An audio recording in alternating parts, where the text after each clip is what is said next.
if you wanted to remove some of those pesky goodwill and intangible assets. So anyway, that's the basic crux of a balance sheet, is the assets minus the liabilities will equal the shareholders' equity. And if you know your algebra, you could add liabilities to both sides, and you can see that assets will always equal liabilities plus shareholders' equity. That's because a balance sheet balances. That's the concept. It has to balance on both sides. And we'll learn more about this if we ever kind of look into accounting. But this is sort of the basic gist of a balance sheet. And I think we did a good job of looking at it. Now we're going to look at the income statement, the second in the Holy Trinity. And this is going to be a little bit more fun. This is going to kind of really make more sense. A balance sheet has a lot to do with accounting. And accounting is a little bit dry, needless to say. And it's a little more abstract. But when we deal with the income statement, we can really see kind of the reality before our eyes. So let's do the income statement kind of live. Let's do it kind of side by side. I'm doing this obviously on Yahoo. So not on Yahoo, on YouTube. Yahoo. But it's not 1990 anymore. Okay. So you can see here the Apple income statement, and you can see that they had $75 billion of revenue in Q4 2015. Q4 is the last 3 months. So it's October, November, December. In just 3 months, they generated $75 billion of revenue. Now, what is revenue? Let me ask you that, Maduri or Thompson. It's what you've earned throughout the period of the quarter. What does that mean? Terrible definition. It's what you've taken in. Nope. Sort of, yes. But can you be more specific? Is it definitely cash I've taken in? It could be anything. Or profit would be what you've earned. Your revenue. It's definitely not profit. Yeah.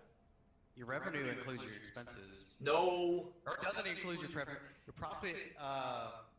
Your profit equals your revenue minus your expenses. Yeah, I'm just asking you about revenue. Yeah. Your revenue is the opposite of that. Revenue is just sales. Revenue, sales, turnover, receipts, they all mean the same thing. We'll worry about costs and profits in a second.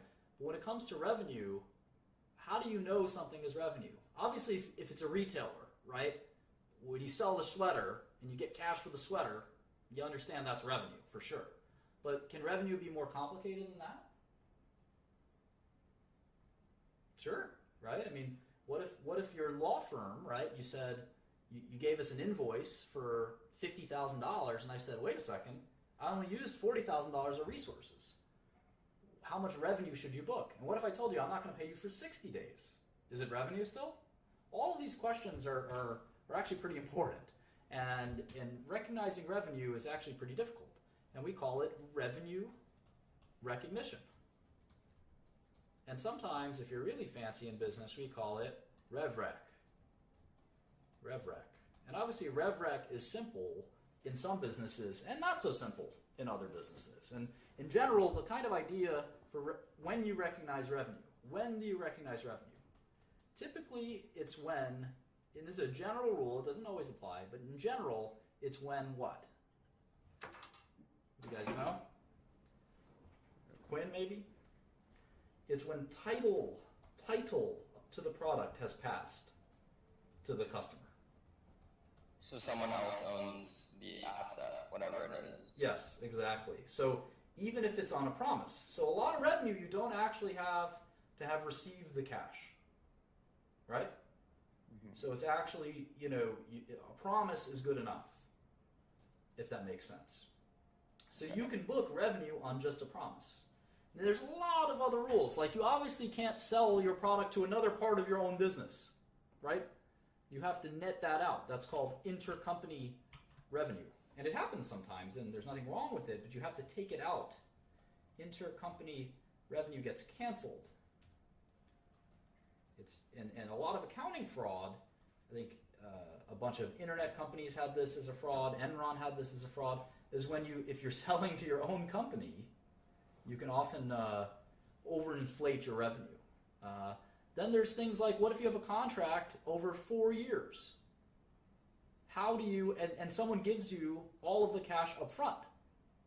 Let's use that example. Let's say you have a $10 million contract with Boost Mobile. Boost Mobile. You're Young Jeezy. This is Young Jeezy Incorporated. Young Jeezy Inc. And you have a $10 million contract with Boost Mobile to promote Boost Mobile products for 4 years. And it comes time for Q1 2016 revenue. How much do you report? And Boost Mobile gives you a check for $10 million. How much do you report? Do you report 10 million? Do you report 2.5 million? Or do you report 750,000? I mean, there's no way to really tell. No, there is. There's specific rules, and it's called FASB, and you report $750,000. FASB is Financial Accounting Standards Board. And again, accountants need to know this, but if you're going to be an investor, you need to know some of this stuff too. Accounting is a language of business, and you have to know the language of business. And 10 million is the cash you get. Sure, you get all the cash, but your revenue is only $750,000, and you'll report that every quarter for the next 4 years, for 16 quarters. Your balance sheet will have the 10 million on it right away, but then that's when you have deferred revenue. So what you'd end up having is you'd have revenue of $750,000 every quarter, and on the balance sheet, this is the income statement. On the balance sheet, you would have deferred revenue of $9,250,000 because you still have to you've collected the 10 million. Your cash will be 10 million, but you haven't performed $9.25 million of services, because you can bet that if Young Jeezy stops rapping about Boost Mobile 1 quarter into his 4-quarter deal, Boost Mobile will sue him. So he's got to carry that deferred revenue and write it off every quarter for the next 16 quarters or 15 quarters. So anyway, that's how sort of revenue recognition can be pretty tricky. Obviously, if Apple sells $10 billion of iPhones to AT&T, it's relatively simple, but believe it or not, it can still be complicated. For instance, returns. What about returns? Return policy is a huge part of revenue recognition. Oftentimes, companies like Apple will have a return policy. So they'll say, you know what, AT&T, if you return us any of your phones, we'll give you your money back for the phones that you return. And some companies have no return policy. It really depends on your company. But a return policy is somewhat common, and you have to reserve revenue for return policies and all kinds of things like that. So anyway, there's a lot of complexity to revenue recognition. It may seem really simple, but sales are not as simple. All right, so next we have something called COGS, or cost of goods sold. What's a cost of... I'm not going to take off. Thanks all right. a lot. Yeah, thank you. Hopefully someone can bring in... thanks, Ken. Someone can bring in another financial expert up in here. So COGS, C-O-G-S, cost of goods sold. Cost of goods sold. Go ahead, Marlon. That'd be the value of the goods sold. Nope. Period. Nope. Cost of goods sold is the cost to make the revenue. So it's literally cost of revenue. So if they sold $75 billion, right, of phones and iTunes and all these things, it costs them $45 billion to make that stuff. So they have a margin left over, and that's called the gross margin. Gross margin. And you can see, I'm not going to type in, if you look at this closely, I'm not going to type in 3423. I'm actually just going to subtract cell F3 and cell F4. So subtract cell F4 from F3, and I get 30,423,000,000, because that is the gross margin. So they sold $76 billion of products in Q4. That means they might have gotten cash for some of that. They might have not gotten cash for some of that. But they pushed out $75 billion of their products to the world, whether that they got paid right away or didn't get paid right away. And it cost them $45 billion to make that stuff. So it cost them money to buy the glass and the equipment, all the stuff that goes into one of these things. And you can see that they made, if you think about it, they made about half. They made about 50%. For every dollar they sold, it costs them about 50 cents to produce those goods. So if we actually just do this, we can do gross profit or gross margin percentage. We'll call this gross profit, and we can do the formula. Does anyone know what the formula is? It's your total sales, the revenue minus your COGS. Nope. Is your, So that's what gross profit is. As a percentage, gross profit divided by revenue is 40%. And we got a great question from Dan Van Glen. Does it include labor? Yes, it does. Yes, it does. According to GAAP, generally accepted accounting principles, which are promulgated by FASB, the Financial Accounting and Standards Board, any cost of the product, whether it's the raw materials, even the plant, operating the plant, the person that works at the plant that maybe is the plant manager but doesn't actually make any of the goods, that's still a cost of goods sold usually. So where the costs go into what bucket is sometimes unclear. Obviously, the cost of all the equipment and things like that will go into the COGS, and we're going to worry about depreciation and things like that later. Those will be very complicated. So what we end up with is they sold $75 billion of goods, and we're going to keep chipping away at that until we get a profit line at the end. And the first thing we're going to chip away is the cost of making the products themselves. So after we got $75 billion in the door, is one way to think about it, we're down to $30 billion of profit left over. So what's the next expense? This is accounting. This is an income statement. This is the income statement. So we're trying to figure out what our income is at the end of the day. But there's more expenses than just the products themselves, so what they cost. There's research and development. Apple has a bunch of smart guys sitting around and thinking about how to make new products. They only spent $2 billion on that stuff. Isn't that interesting? Think about how much profit they have, $30 billion, right? And they spent only $2 billion on research. And how about marketing? Selling, general, administrative. So that's not just marketing. That's the CEO's salary, Tim Cook. That's their office building. That's all kinds of other things. That's their legal expenses. That's only about $4 billion. So they're a really profitable company. After their cost to make the stuff, they barely spend any money on these other things. So we're going to call these operating expenses. Operating expenses. This is what it costs to run Apple. About $6 billion. $45 billion to actually make the products, but $6 billion to actually run the company. So operating profit is kind of what's left over. And this is an important line. Operating profit is kind of gross profit minus operating expenses. So now we're down to $24 billion. So revenue was $75 billion in Q4 15, and now operating profit is $24 billion. So we can actually do an operating margin. Operating margin. And that operating margin is roughly 32%. That's a very high margin. Most businesses don't have a 32% operating margin. Some pharmaceutical companies do, but retailers and things like that have more like 10% operating margins. So pretty healthy margins from Apple. What's left after operating profit? What other expenses could there be? It's going to be a lot of financial and taxation kind of expenses. So that's the only thing separating us between operating profit and what we call net profit. Net profit. So taxes is a huge part of that. And interest on all that cash they've got, right? They get $402 million of just interest. So we call that pre-tax income, and then there's finally taxes, which are what you think they might be. And again, taxes aren't necessarily cash they've spent. That's just cash that they're going to spend often. And what we're left with is $18 billion. So we can calculate again a net margin percentage. 18 billion left over after 75 billion of revenue. So 24 cents. Every dollar that Apple gets from you, they keep 24 cents. Isn't that interesting? Revenue.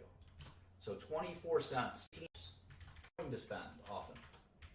And what we're left with is 18. That's tax income, and then there's finally taxes, which are what you think they might be. And again, taxes aren't necessarily cash they've spent. That's just cash that they're going to spend often. And what we're left with is $18 billion. So we can calculate again a net margin percentage. 18 billion left over after 75 billion of revenue. So 24 cents. Every dollar that Apple gets from you, they keep 24 cents. Isn't that interesting? We can also calculate a tax rate. What does Apple pay in taxes? Well, they're making 24 billion before taxes. They spent 6 billion on taxes, so 6 divided by 24 is 25%. How about that? Apple pays double or triple the tax, or we all pay double or triple the tax that Apple pays, even though Apple is a corporation. So that's what a lot of people don't like about corporate America. 25% tax rate, that's pretty low. And then we can think about it on a per share basis. So what's the income per share, or earnings per share, EPS? Well, we have to write down how many shares there are. Let's do this. There are 5,594,127 shares. So let's see. So the earnings per share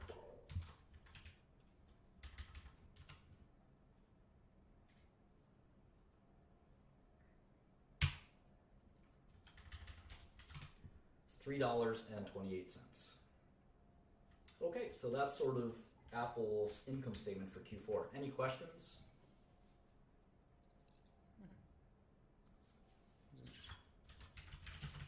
I'll teach you some quick Excel tricks. What we can do, keep in mind the income statement is giving us, and if you see any questions from people in the chat, feel free to just repeat them if you don't have your own question. But in Q4, you can see they gave you this year's quarter and then last year's quarter. So what we can do is we can actually take all of this, copy it, and paste it, and the formulas all come over.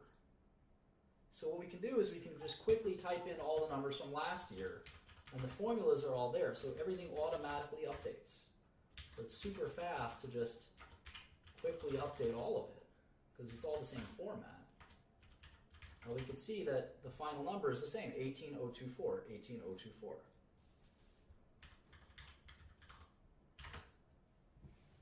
And we can copy and paste all of these. So it's pretty easy. And now we can even compare revenue increases year over year.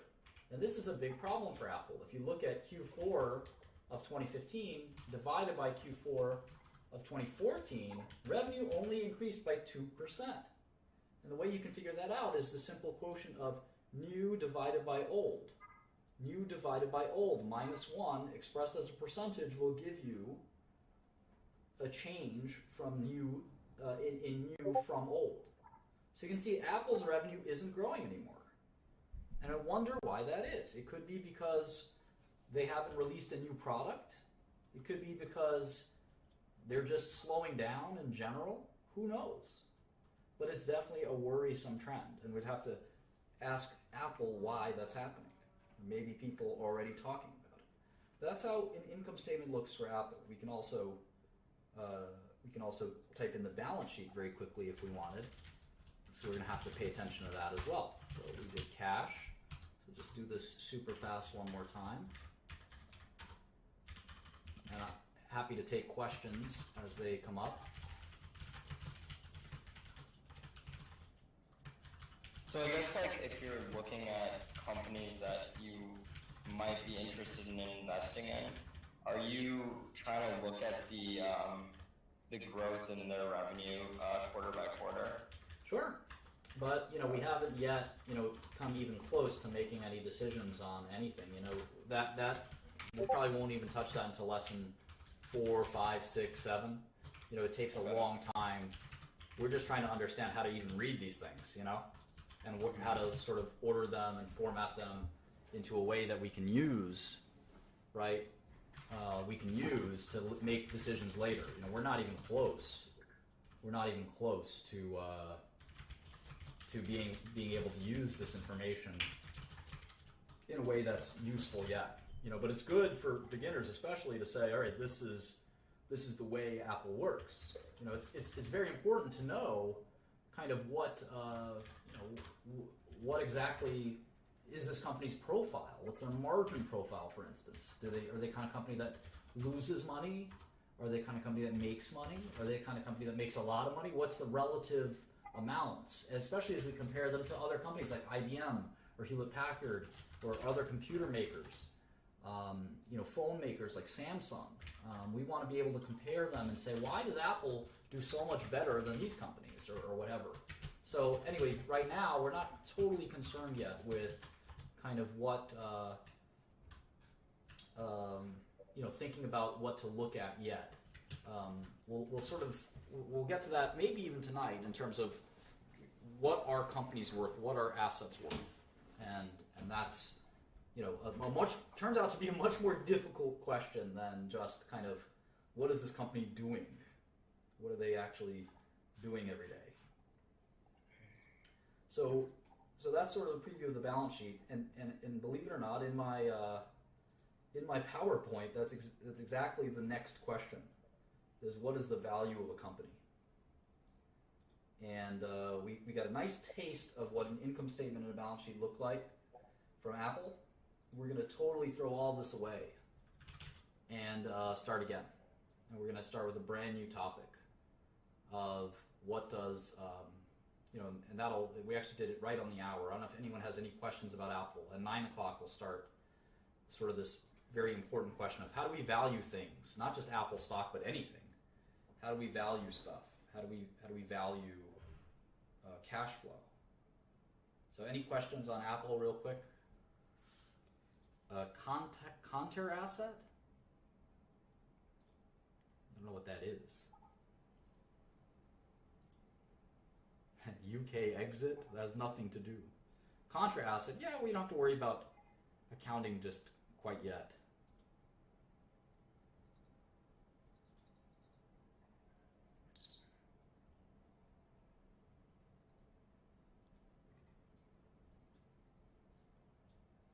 Martin, so you were talking about like the GAAP or GAAP.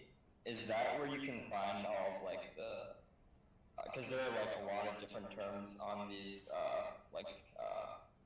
the financial statements that I don't really know too much about. Is there any good resource for like just reviewing those terms? Or I think just practice makes perfect. They're all like self-evidentary.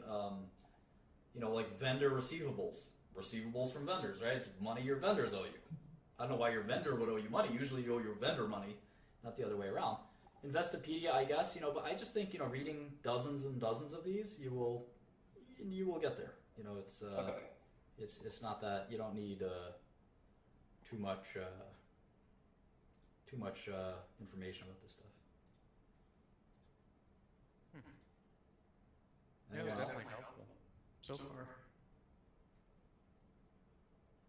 Good question here. Do companies report revenues from their individual products on their SEC statements? Sometimes. You have to go through those statements. I think it was banned from Wall Street Bets, so I can't visit it. Reddit.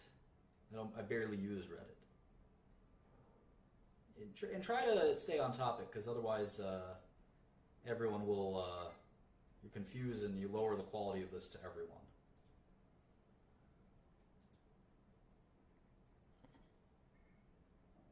Companies are not obligated to pay dividends to their shareholders typically.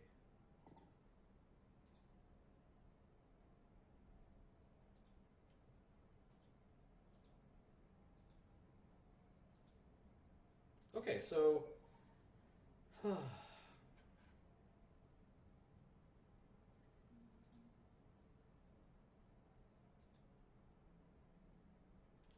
let's talk about is the SEC site accurate? Yes, companies have to, under penalty of arrest, they can be accused of fraud. SEC statements have to be accurate, and there's actually a bunch of people sitting in prison cells right now over misstatements in accounting.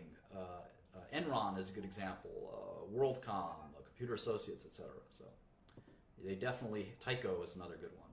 So they definitely have to do that correctly. Okay. Oh, hey, there's our buddy Charlie. You're It's good perfect. talking. I'm gonna have to back out. Okay, great. Charlie's just in time. 9 o'clock here. Hey, What's going on? you're just in time. We're about to go into. As soon as I logged on, I heard SEC investigation, and I was immediately intrigued. I thought you might be talking about Valiant, but not all this. No, I didn't. I think we said just SEC filings, but Gotcha. What's up? not much. We're just getting to. We just finished looking at Apple's income statement and balance sheet. Now we're going to talk about something probably a lot more important, which is how do we value cash flow, and what is cash flow, and what is I like it. discounting cash flow, and all this stuff. And this is a pretty complicated field, and I can probably teach you the definitions in 30 seconds. But the point of this is to understand it like the back of your hand, not to be able to recite a definition. So does anyone before? Are you looking at some slides right now? Yeah, there's a website. I'll give you the link. Can you maybe post this real quick? It's a YouTube. It's my YouTube live stream link. Got it. Oh yeah, I know that. So we just need one more person to join. I know there's a bunch of people. What's going on? Hi. Are you a finance student or finance expert? Bullish? Okay. Blue bullish. Thanks for joining, dude. Oh fuck yeah! All right, got the slides up. Okay, good. Yo. Hi. You kind of look like a bum, and your background's echoing a little too much. So we're just gonna do this with us three. By the way, yesterday, total stage fright. Did not realize there were going to be that many viewers. That's right. All right, so let's talk about cash and what it's worth. And this is, again, this is the core of finance. This is going to be, I want everyone to pay close attention. What we did with Apple, it's more technical, more kind of detailed. This is much more theoretical. And this is going to be a lot of fun if I do this right. And it's going to confuse you and give you much pain if I do it wrong. So this is going to be really important. We'll just lock the room so we don't get any distractions. Okay, so what's a dollar worth? I ask this question a lot in like every interview for financial people. I ask this question like 20 different ways. And one of my favorite questions is one of my first interview questions is I say, if I give you $1, $1 every year, every January 1st, forever. And it's actually a contract. It literally is a contract that I'm going to sign right here, Martin Shkreli. And you can, it's dated today. Dated today. And it says in the fine print, it says section 2. Section 2. So this is section 1. Every January 1st forever, I give you $1. Section 2 says you can sell and transfer this contract. Okay, so I give this contract to you, Mr. Maduri. Okay. Congratulations, you've gotten this contract for absolutely nothing. And you want to sell it, to Charlie. How much does he pay? So I guess however many years forever is, I try to charge more than that. I need a number, Mr. Maduri. I'm gonna say $1,000. Get out of my office. You're fired. You're done. You're not getting the job. Somebody else is. And I'm going to kick your ass on the way out, and my goons are going to take whatever money's in your wallet. You're done. Sorry. You lose. Anyone think they can come in here and explain it? I'll actually give you, I will give you this contract if you can come in here and explain it correctly. Can you give a brief synopsis of the contract really quick? It's a simple. It's $1. I just did. Are you watching my YouTube stream? Here, I let me- am. I was looking for the slide you guys are on. I couldn't find. No, it's on the. You're watching the wrong thing, probably. It's right on my. front of my page. Sorry, can you repeat it? No, you're missing out on your ability to make money. Oh, what if I sell it for? Hang on. No, you're done, dude. You're done. We kicked you out of the. We kicked you out. You're on the.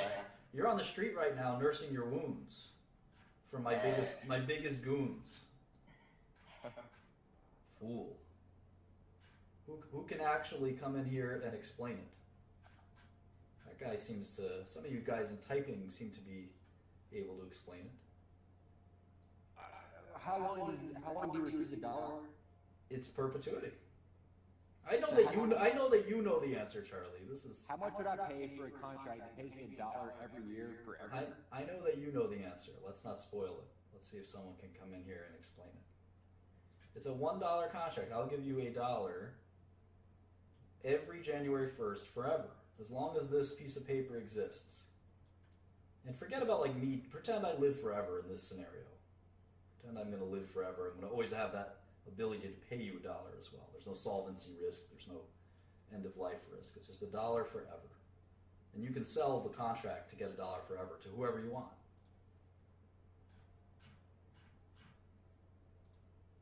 This turns out that this is actually a very, very tough question to answer. And you'd be surprised. I've interviewed probably 1,000 people in the last few years. You'd be shocked at the freaking answers I've gotten for this question. 1,000. 1,000 is. We heard 1,000. We heard 1,000 from Mr. Midori. Let's see what other people have to say. Come on in. I'd like to see rapid fire, kind of who. And I'm just going to X you out real quick, Midori. See if we can get people to come in here and explain your answer. You have like 20 seconds tops to sort of explain it. And the winner gets $100 by PayPal. Ooh, things just got real. Chris? Everyone's saying repeat the question? You should have been paying attention. Chris, your mic isn't working, it seems like. So you're like the guy who shows up to the interview late. You're done. You have your mic. I'd sell it for $60K too, Bass. $60K? Is that a legit answer? Yeah. Use the Pythagorean theorem. Winner's circle, you got this. J-Rock? I wouldn't sell it. That's my answer. Winner's circle, that's your answer? Why would you sell something that's guaranteed, that's that solid? All right. You also don't get the job. J-Rock? He's thinking outside the box. No, I'm putting his answer down as question mark, too confused. J-Rock, your mic doesn't work. Again, you're the guy who shows up to the interview drunk. Don't do that. Oh, Billy the Fridge. Billy the Fridge. Okay, 20 seconds. I was gonna say, depending how long you're gonna live, say, I'm 20 years old right now, I'm gonna live to be 87. I told you age doesn't matter. Just pretend it like my nephews will have to take over. My son. $8? $8? All right. No explanation given, but $8 is the answer you gave. It's not a great answer. How about you, Para?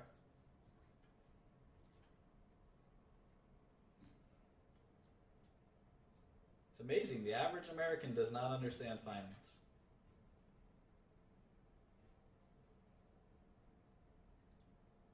Give us a hint. Of course, blab doesn't work.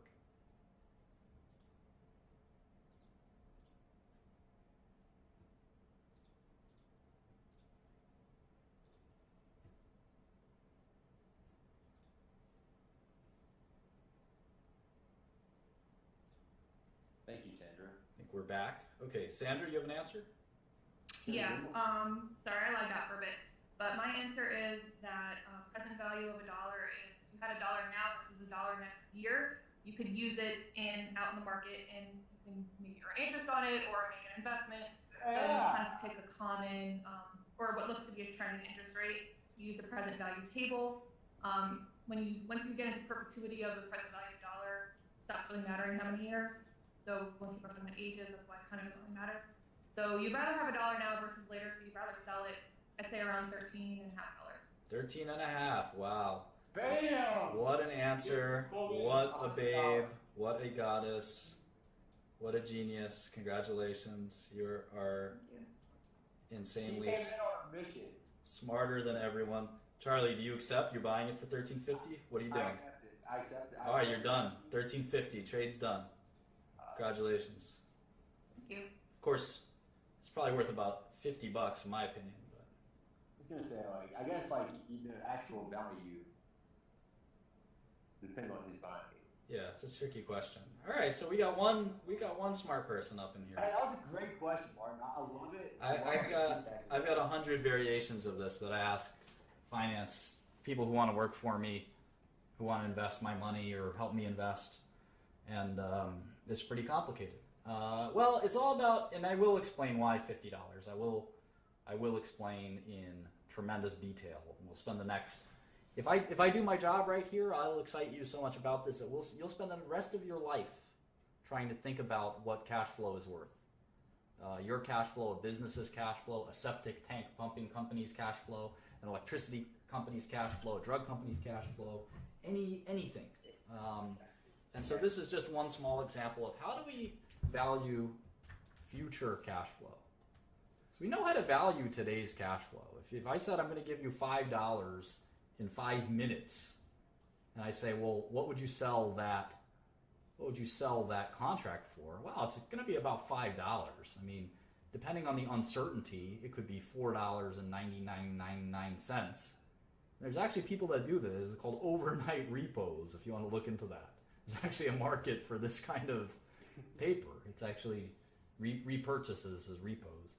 And there's actually a marketplace for that kind of transaction where it's literally the interest of $1, the interest of something literally from the night to the morning as a repo. And there's things like called carry trades where you're carrying a trade for just a short period of time and you're earning an infinitesimally small amount of interest. Obviously, it's easy to determine the discounted value of something in a short period of time. But what if I told you I was going to give you $1,000 in 10 years, or I can give you $100 a year for 9 years?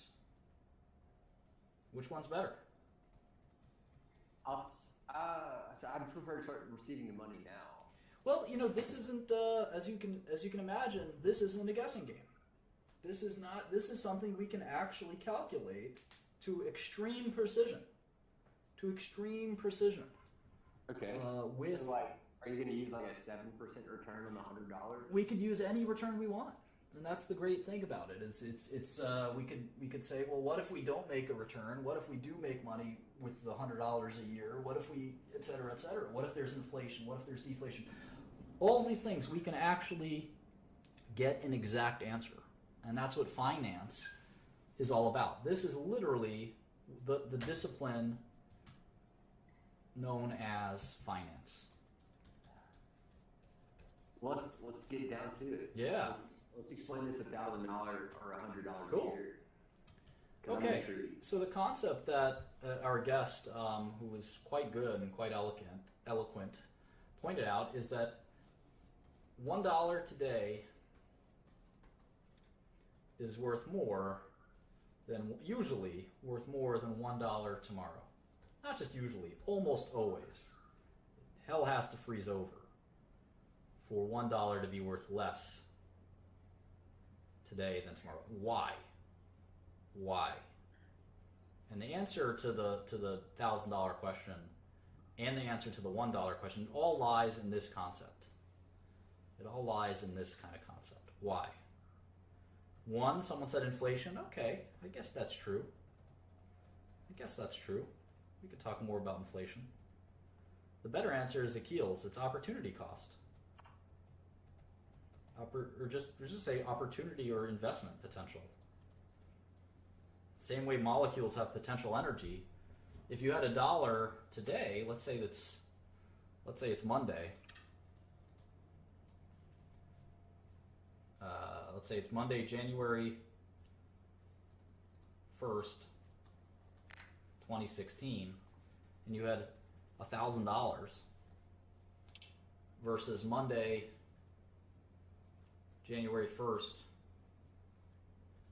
2019, and you have $1,000, which is the better place to be if you're an investor? Well, you'd much rather be in 2016 because you can invest that $1,000. And let's say you make a 10% return per year. Well, in 2017, you would have $1,100. In 2018, how much would you have? $1,210, right? And in 2019, how much would you have? Gosh, my math is starting. 1,341 or Yeah, something like that. I think that's right. You would actually have $1,331 in 2019 versus $1,000 in 2019. So the ability to invest the money and earn a return is why $1 today is worth more than $1 tomorrow. But how much more?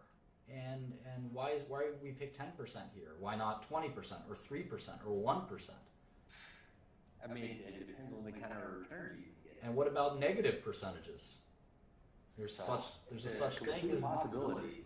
There's a such thing as deflation, right? So we have to think about all of those things. And this is what finance is all about. We toss and turn about this. We toss and turn about all this stuff. What about risk? What a fantastic point. Danny Argueta, you are a special person. That is the most important thing, in fact, is risk. And we'll talk about that soon. Risk. So we got inflation, opportunity, which is risk. It's not a third thing. Opportunity and risk are the same thing. And we'll talk about that in a minute as well. So this is really a theoretical, it's kind of a very theoretical part of finance, and I love it because it's almost philosophical even. It's almost philosophical. And what's so philosophical and theoretical about it? Well, we know that $1 today is worth more than $1 tomorrow, but Apple has that exact issue. In fact, every stock we're ever going to look at, the concept is $1 today and $1 tomorrow are something to think about. So if Apple makes $18 billion a quarter, that means they make what? $70 billion a year? If they make $70 billion a year, we can actually discount that and add it up. And we'll talk about that in a second. But keep the Apple example in mind. All right, so now we have the question of how much is $1, how much less or more is $1 worth today than tomorrow? Okay. So like I said, if I told you I was going to give you $5 today, or this year, and I was going to give you $5 next year, and every year thereafter, we obviously, if we summed all these things up, I don't know if you guys know this, sigma means sum, capital sigma in Greek. If we summed all of these from beginning of 2016 to infinity, what would the answer be? it would be infinity. Yeah, it would actually be infinity because we'd have an infinite number of years. And obviously the right to get $5 a year forever is not worth infinity. It is not worth infinity. It is worth less than infinity for sure. So why? Why? Well, let's go year by year. So if I told you I was going to give you $5 right now, you'd say, oh yeah, that sounds like it's worth $5. I trust you, Martin. I think you have $5. What about $5 next year? Well, who knows about next year? You know, you may not know, you may not be able to collect next year. God only knows. And then again, the idea that $5 will be worth $5 next year, it won't be. We know at least there might be some inflation. We know that I'd rather have the $5 today than a year from now because I can invest. That $5 and maybe make a few percentage return. So $5 in 2017 is probably worth less than $5 in 2016. It's probably worth less. The $5 in 2018 is worth even less than that of 2017.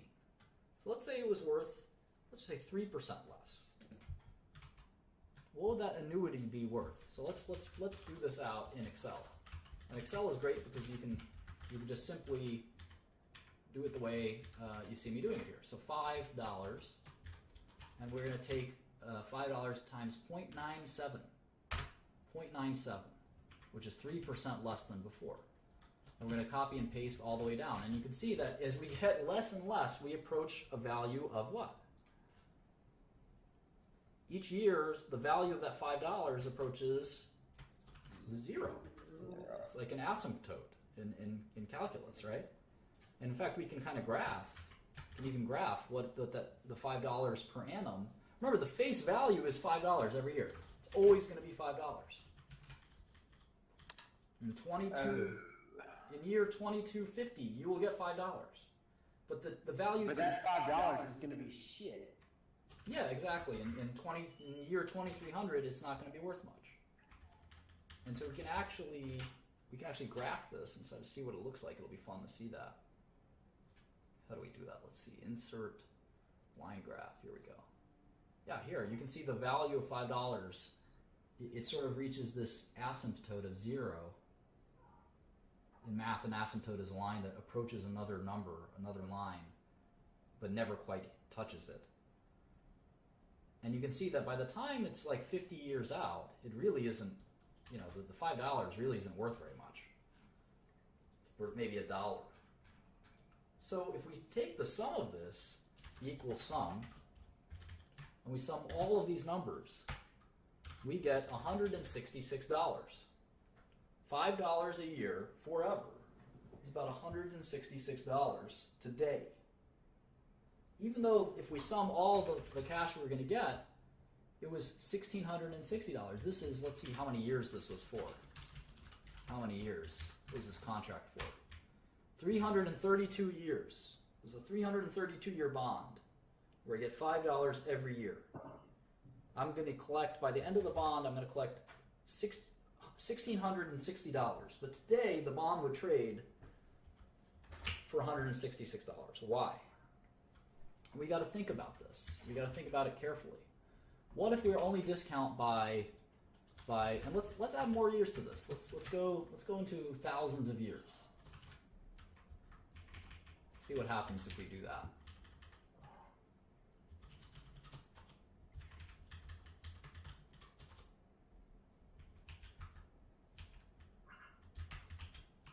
Hang on.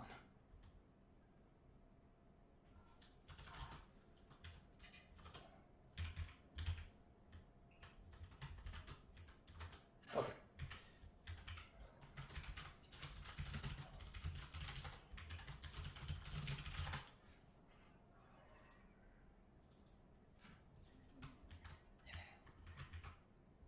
Great. So we're going to call the rate at which we discount the cash flow from one year to the next the discount rate.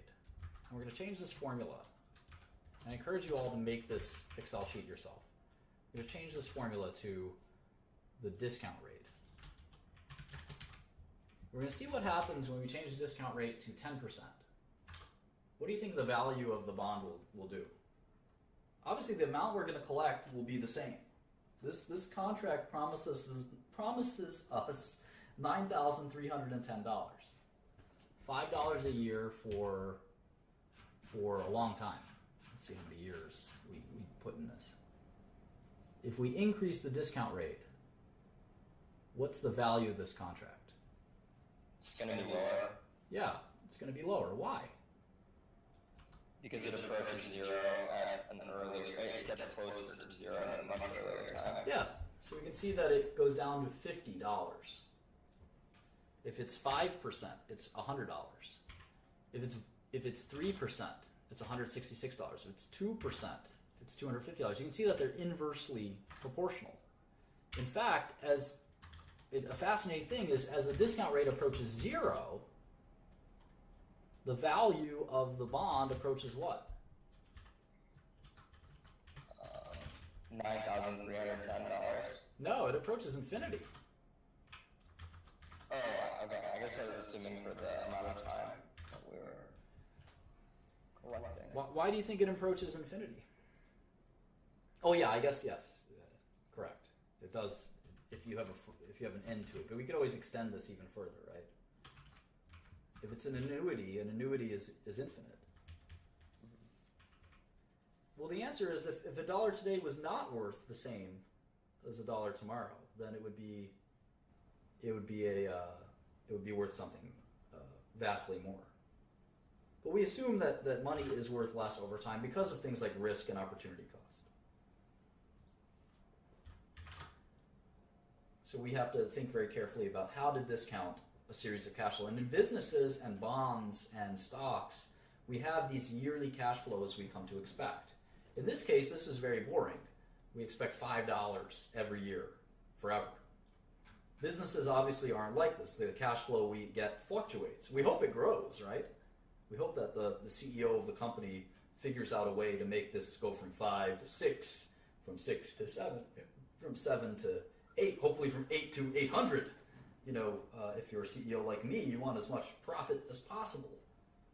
And you have to discount that cash flow because something might go wrong in the year 2029. You can't predict what the earnings of your business will be in 2029. Can you imagine the people who were forecasting Motorola's earnings 10 years ago? Motorola and Nokia were on the top of the world 10, 20 years ago, right? Right. Motorola. So on that note, like, how do you put a number on what you should discount? That is the secret of finance. You're literally, touching on the number one question in finance, which is subjective. A little bit. What is the discount rate? Well, let's take a look.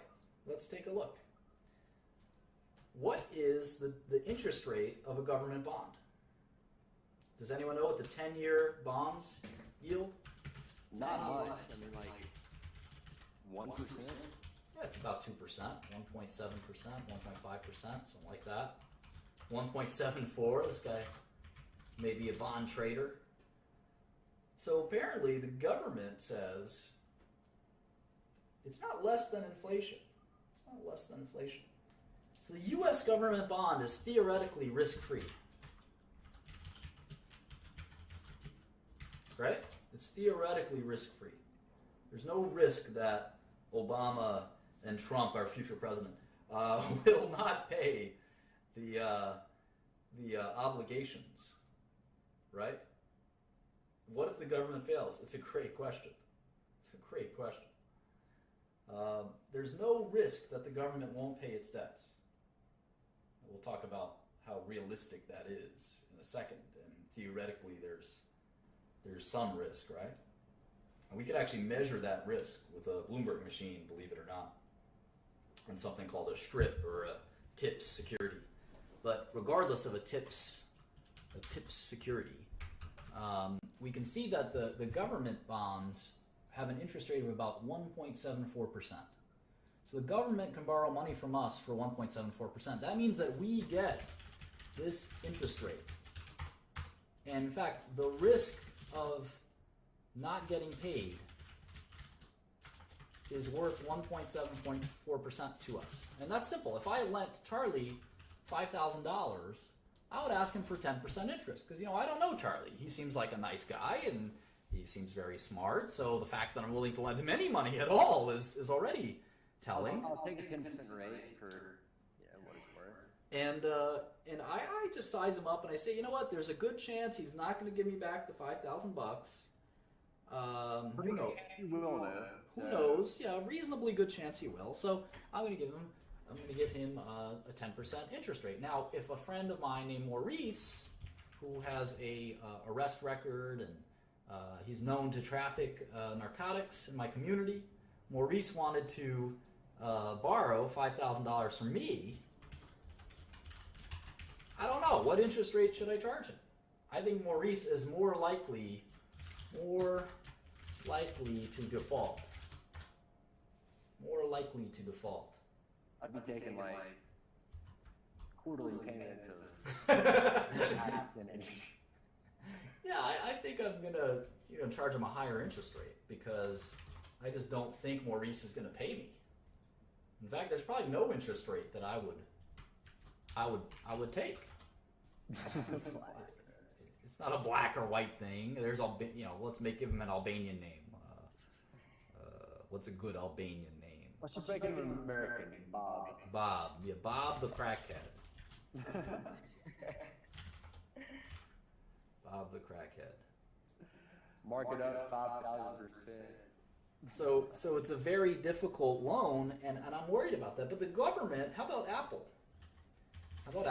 I can blend the company's money. It doesn't have to be people. They're going for cheap. Here's another good one. Brazil. This guy's making a good point. Brazil is 6% interest rate right now. The U.S. government is 2%. So we can see what the least risky securities are. We can make a list, in fact. U.S. 1.74%. Brazil 6%. Apple, I think, is borrowing money at 2%. I can look that up with Bloomberg, which I'll log into in a minute. The Bloomberg login. Charlie, my loan to Charlie is 10%. My loan to Bob is 50%.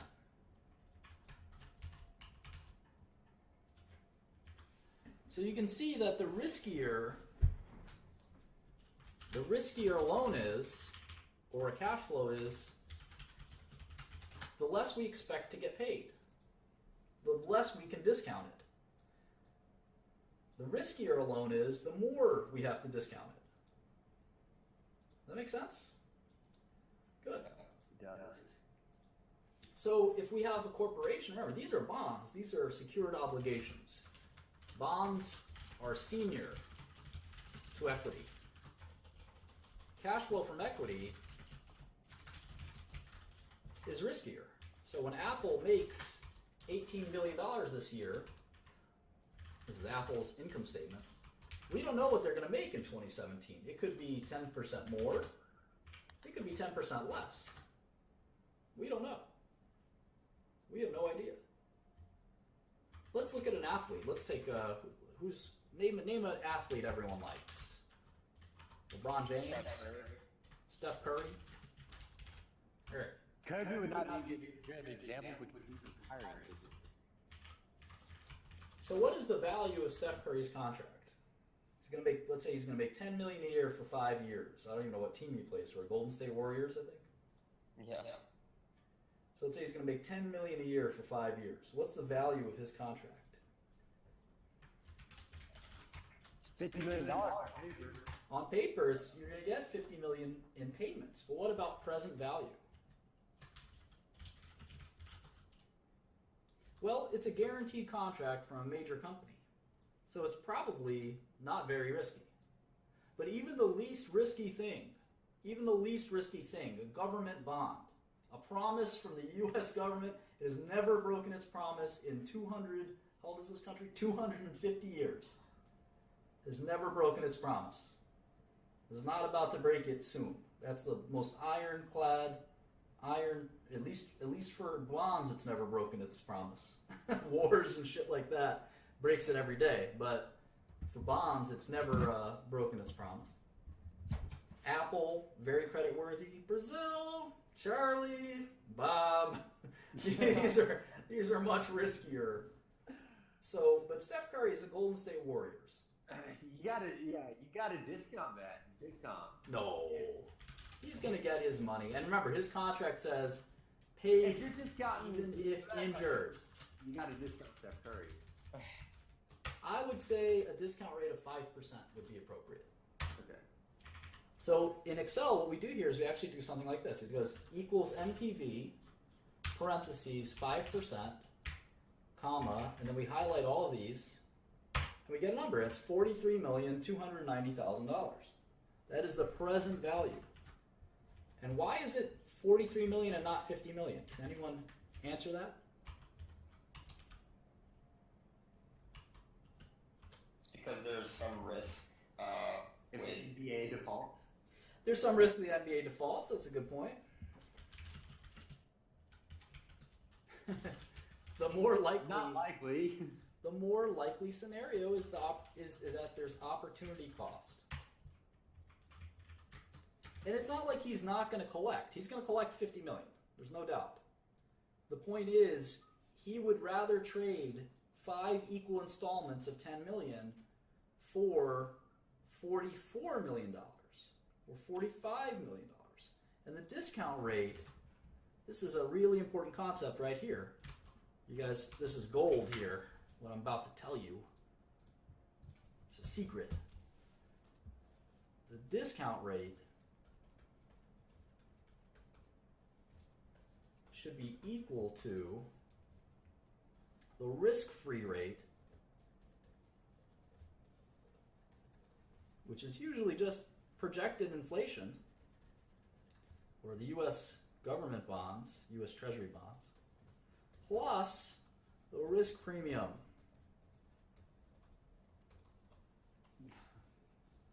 So what is that? What does this mean? Well, all securities have the same inflation risk, right? Bob and Charlie don't have any different inflation risk than the U.S.'s inflation risk. Brazil has its own inflation risks, right? But there's some risk amount that we're going to assign to everyone, right? Like the U.S. is 1.7%. Then we have to add a little bit more risk. So in the case of Steph Curry, we're going to say, all right, well, government bonds are 1.7%, so it has to be more than that. So it's going to be some percentage more than that.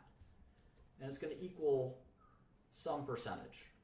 And we've decided arbitrarily, right? Arbitrarily that the 1.7%, we're going to add 3.3% to equal 5%. And this is the inflation risk in essence. The inflation risk. And this is the opportunity risk. Opportunity cost. And this is a very theoretical concept. And part of it is based on how well Steph Curry can invest this money. If he can't invest it very well, then we just have to think about, or we're going to assume he can't invest it at all. We're going to assume that it's some risk like the risk-free risk, plus this crazy risk that perhaps the NBA defaults or that Golden State tries to get him out of his contract or something like that. And if we use that, we can actually put in, refer to the discount rate here, down here, and we see that it's a lot closer to the 50 million. The only way it's worth 50 million is if the discount rate is 0.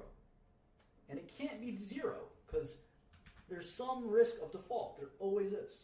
There always is. Unless you have the money in your hands. And there's a lot of money to be made. This is a good question. Which would never happen because the risk is irrelevant. A lot of fortunes are made. A lot of fortunes are made and lost. In fact, I would say most fortunes are made and lost because someone correctly predicts that a very unlikely thing happens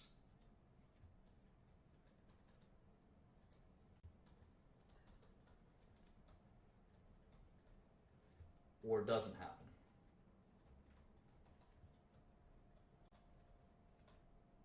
And that's sort of a big crux of finance. A good example is Warren Buffett with Coca-Cola and American Express. And many of other Buffett stocks, he paid a large price for. They did not seem to be cheap stocks when he bought them. They traded at 20 times, 30 times earnings. But he correctly predicted, and you could have bought other stocks for 15 times earnings. But unlike these stocks, he correctly predicted that they were not default, they would not be risk to these assets. They were too protected by their brands and things like that. He called them moats. That 20, 30 years from now, Coca-Cola would still be selling more Coke than they did the year before, American Express, etc., etc. And then the opposite is always true. A lot of people value a company for 15 times earnings. They say, well, there's not much risk that those earnings don't happen. And they're wrong.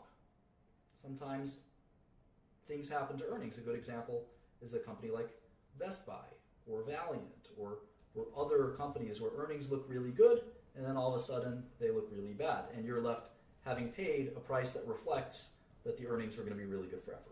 So I hope we learned a little bit about finance today. There's a lot to digest in this whole risk and sort of analyzing a dollar today and a dollar tomorrow.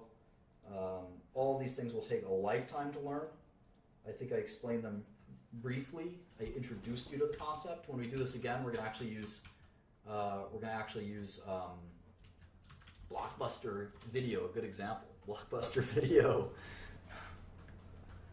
Even Netflix, who knows? Is Netflix tomorrow's Blockbuster? Doesn't seem like it today. Back then, you would have never thought Blockbuster would have gone bankrupt. All of these things come and go, and the price we pay for things is very important because it implies a discount rate. And we'll learn all about these things. Next lesson, we might do it in terms of formulas. This is the present value of an annuity happens in this formula. We can also do something like this. Or there's different formulas we can use. And eventually we're going to work our way up to something called a discounted cash flow or a discounted dividend model, which we basically did with Steph Curry. It's a more technical version of Steph Curry's present value that we calculate. And remember, in Excel, you could just do equals, NPV, discount rate, and then cash flow series. That's how you do it in Microsoft Excel. I don't know how to do it in any other application like Google or whatever. So again, you're gonna spend a lifetime thinking about the way to discount cash flows. That is the essence of business, finance, and investing. I can't teach it to you in one lesson because it's going to be a lifetime of experience and learning. And that's what, in essence, all of investing is all about, is what is the risk to your cash flow. But we can go back to public companies like Apple and do some more forecasting and see kind of what likely is going to happen to investments in public companies and private. Should we do some private stuff too? And we can try to discount and use examples and things like that. So I hope this is valuable for everyone. If anyone has any questions, I'll open it up for the next sort of 5 or 10 minutes, and then we'll try to close by 10, and then I'll stick around and do some stuff after 10 as well, but the stream will end at 10 sharp. So anyone can join in. I'm going to get a soda, so the mods can... That was a great, really good, I guess, fundamental explanation of cash flow, so I appreciate it. Good stuff. Yeah, thanks Sure. a lot, Martin. This is very informative. Feel free to dial in some people so we can get some questions while I go get my soda.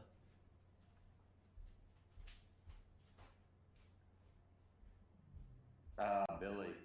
What's happening? Oh, God. What's up, dude? I just invested all my money. And Shkreli? No, he was saying how what's his dick did Coca-Cola 30 years and was like it's gonna grow for 30 years, and I was like that's awesome because who would have thought Coca-Cola would grow that much? And I did the exact same thing in hold on. Oh, Little Debbie snack cakes. I think they're gonna grow exponentially every year. Okay. So I put $40,000 in Little Debbie snack cakes. I think this is good for me. I'm excited.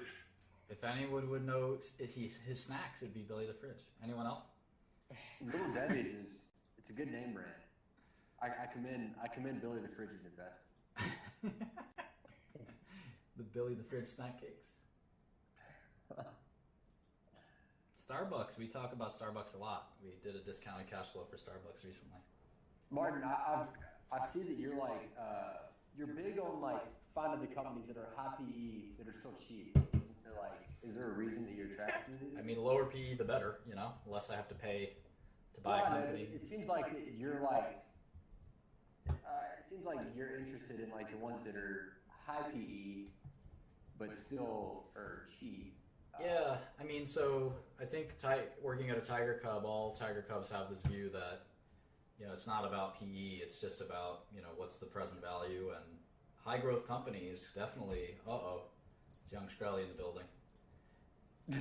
Dun, dun, dun, dun. Unbelievable. High quality companies often have high PEs, and that's why they have moats that protect them. Yeah. Coca-Cola is always traded at high PE, but it's always going to have its moat. Coca-Cola will be here 30, 40 years from now. I mean, you can bet your bottom dollar. In a world where there's very few certainties in this world, right? We don't know what the biggest computer maker is going to be in 20 years. We don't know what the biggest social network is going to be in 5 years. But we know Coke's going to be here.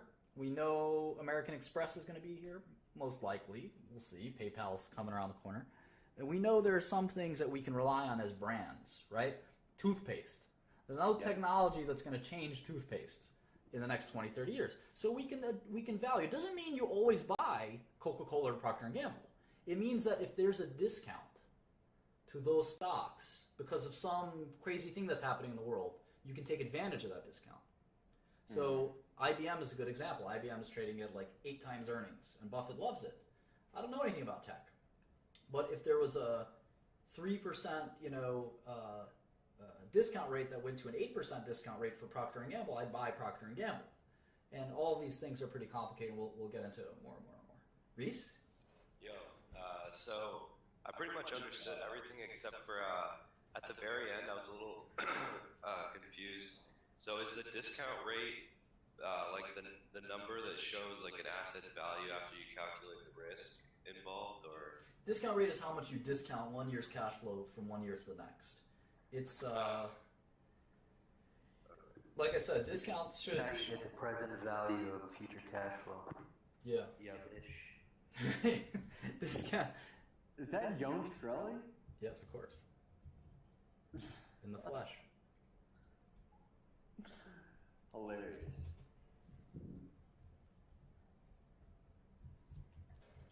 This guy had all the answers, but his computer doesn't work. Chuck. Hey, ¿Qué pasa? talk you guys. How's it going, Chuck? I'm doing really good. How are you guys? Great. A little nervous. Nah. Just Oh, yeah. just a bunch of kids in here. Mr. Shkreli himself. Ah. Good to talk to you. What's I- up? The reason I jumped in is it's a little off topic, but there's a story going around that you got killed by in a drive-by. Turns out I'm still here. Crazy story. Oh, hey, Martin. Hi. Great presentation. I'm a fellow Zicklin graduate. And that was really great. I wanted to take a little off topic and talk about like the macroeconomics. No. And the picture that we have now. No. Are you willing to talk about that? What gives you the right to take my show and put it in a different direction? We have 13 minutes left of questions. Hi, Martin. Hi. Hi, I have a question. Right now, for the biopharm market in America, for you, what is your discount rate right now? Oh, that is a good question. Good question. Yeah. So drugs have very low discount rates typically. You have obviously your inflation, but typically it's like 3 or 4%, discount rate, because typically, I'll give you a funny example. Most people who start a prescription drug continue to take it for years and years and years to come. They're like annuities themselves. I take one prescription drug. I've taken it for literally 14 years in a row. 14 years in a row. That is as close to an annuity as you can get. That's better. I've only been a T-Mobile customer for 9 years. So for pharmaceuticals, What do you take? You'll take Limitless? yeah, I got that limitless. But the point is that it's a great business because you have your customers. They come back every month. Every month they come back for the same drug. So there are risks. So you have to know each drug is different. If there's a competing drug coming out that is going to take a lot of market share, it still usually is not going to affect cash flow that much. If there's a cure coming out, then you have to discount a little bit more. And that's happened a few times where there was like a vastly superior drug that came out. Vastly superior. Then you have to take a higher discount rate. Sometimes the discount rate is actually very low because you're planning on price increases, if you know anything about that. Sometimes you can plan those in advance and you have very low, potentially even no discount rate. Then you have your intellectual property, right? So you inevitably have an end to a drug. Drugs are very unusual. It's like no other business. You lose your monopoly eventually. And you fight and fight and fight to make sure you keep your monopoly forever.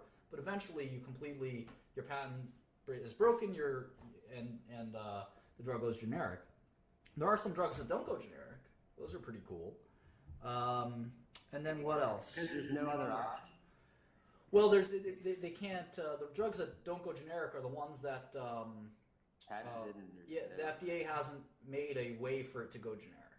if that makes See, sense. when a company So when a company's brands, since once they go off patent and they go generic, isn't the whole idea for them to ideally make a subsidiary to kind of be the top dog of that generic, right? Because competitors are coming. Yeah, you definitely want to hold as much of the market share after the generics as possible. But typically, a lot of the big companies just give up and just let the generic market do what it does. Yeah, it's usually like a 3, 4, 5% discount rate, Quentin. So it's pretty low. Once you have a drug FDA approved, you just sit there and let the cash pile up, basically, until your patent expires, at least. Young Shkreli, I see a pen in your hand. Are you taking notes as you talk to Martin? He doesn't need to take notes. Nah, no. Who is this guy? He's the boss. Hello. So this might be for your next class, but I have a question about like dividends and pricing into stock. Is that a fair question, or would you prefer that? I mean, obviously we didn't cover any of that material in this session. It sounds like you know a lot. You know a lot about finance. Are you a finance student or? I'm an econ major. Yeah, I mean, you knew a lot of I saw you typing a lot of the comments. You were spot on. We will talk about dividends and kind of theoretically, if a company doesn't pay any dividends ever, is it worth anything? That's something that is a pretty good theoretical question. A lot of the books would say no. Clearly, real life suggests otherwise. Yeah. And so we got to think about that. Dividends versus retaining cash versus buybacks. A lot of it's based on taxes. There's a lot of things that we got to talk about. But no, great to have you, and I hope you join us for future shows. Yeah, I just have a quick question. Do you know how to change like your name through Blab? Why I look like Blab technical support? You motherfucker, you need books? Here's one good book for you, motherfucker. I want to first thank you. I think it's really generous of you. Can you not hear me? It's just very noisy. Okay. Things like current events. Too noisy, dude. Drive everyone crazy. Oh, again? Yeah. No!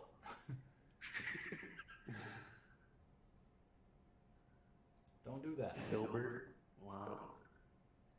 Okay. Hey Charlie, I'm not in a talking mood. Maybe next time. Your mic's off, Filbert. We can't hear you. You talking to me, Charlie?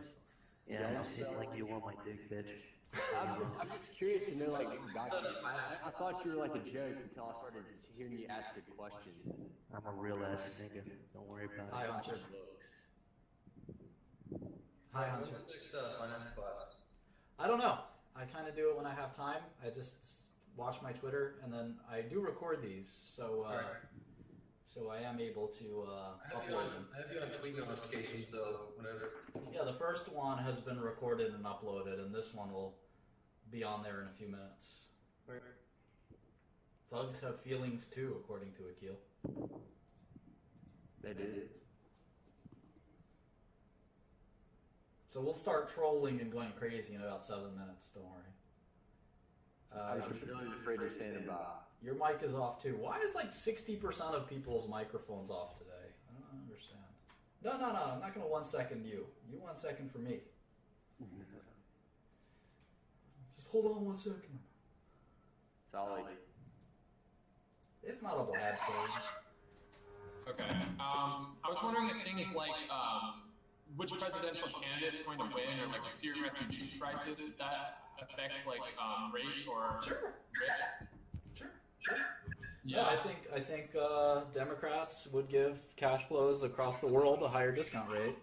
Republicans would give them less. I mean, taxes and other things like that would shift dramatically over extremely long periods of time. I don't think it matters much, but political stability hugely important in forecasting cash flows. Venezuela, Argentina, I mean, half these countries have a new currency every 5-10 years. You know, Ukraine, could you imagine having Ukrainian cash flow? All right. All messed up here on Blab.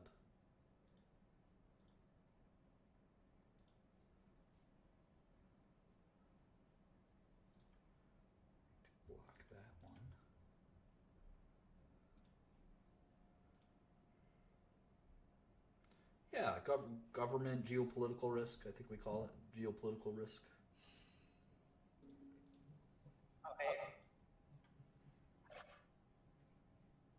Hey, Martin, so you mentioned in the presentation that U.S. government bond has zero risk, and I mentioned that that's actually not true, but it got me thinking. I mean, it's a little abstract, but does zero exist? Does zero risk exist? Like, can that even? We'll have multiple lessons on that. I've spent my whole life thinking about this concept, and I think there is an answer to it. I don't want to share it right now, just because it's too complicated and sort of mystical. Even it's almost like a religion to me. I don't know that zero risk exists, but I don't think that's the question one has to ask. I think risk to cash flow is less about perceived risk and it's about actual risk. So if something doesn't default, did you ever risk anything? I mean, discount rates are really kind of very theoretical in a sense, right? I mean, if a bond is paying you $100 a year and you say, my bond to Maurice, the street guy, versus my bond to Charlie, the business owner, well, what happens if Maurice does pay you? Then it doesn't make a difference, right? You might think you risked something, but if you got the money, it wasn't technically a risk, and we'll talk about that in the future.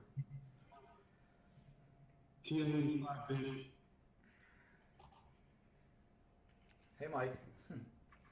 That's how you gotta work out, son. Hey, Martin. Hi. I was wondering, talking about Bloomberg terminal. Do you like Bloomberg? I know it costs $5,000. Have you heard anything about Bloomberg and the new terminal coming up in the news? It only costs about like $1,000. Yeah, I've heard about it. There've been Bloomberg alternatives for a long time, and Bloomberg's the go-to. So if you have you're managing hundreds of millions of dollars, you don't really care how much your terminal costs. What do you think about the negative interest rates in Japan? And do you think that we could do that here in the U.S. feasibly? Well, inflation, I was thinking that for a while, and inflation just spiked up last month. So there goes that idea. But sure, I mean, negative discount rates, that's a concept we can talk about someday. Yeah, absolutely. Do you think that's anything that could even be, I mean, what do you think would be the ideal situation where we could... That's Illuminati top secret stuff. When you have cash flow at a negative discount rate. Think that through. It's not possible, is it? Or is it? All right, Daniel. I think your mic is off. We have just 2 minutes to go. And don't use the B word. It'll get you sued. Mark, what would you say is the most important thing about running a business? I don't think you can encapsulate it in one soundbite. When are we going to pay for the issues that we had in 2009 and 2008 that we never fixed? When you graduate from Brook. You're done. You're done. You're done. Yeah, so that formula you use in Excel, you know how I said 43 million instead of 50 million? Is that assuming like you could get the first 10 million and then it defaults and you don't get the rest? Or is it so like, you know what I mean? Nah. Not exactly. Maybe just like go over it a few times. I think it'll sink in. It's like basically what is the value of those cash flows if you were to receive them in that order? What's the present value today? If that makes sense. All right. It's definitely, it takes a little while to sink in. You'll get it. I have faith. Or not. Not everyone has to pass the class. Again. So this is about U.S. government and the default rate. So have you looked at the recent accounting papers that the U.S. government just released with their assets and liabilities? Student loans are 32%. Well, are those federal? Those are assets. Oh, I see what you're saying. Over like $17 billion and liabilities. How would you count large I'm not a macro analyst. There's certainly a possibility that the government defaults. I don't think it's likely, but yeah, it's a good question. You know, macro analysts look at country balance sheets all the time and decide that, you know, a country will go bankrupt. You know, people did it in Greece and Ukraine and made a fortune. So you can certainly, Japan is another example. You can certainly look at countries and decide they'll go bankrupt and bet against them. Anyway, thanks so much, everyone. 2 hours is up. I really appreciate you joining in, and we'll see you next time. Hi, everyone. Welcome to the second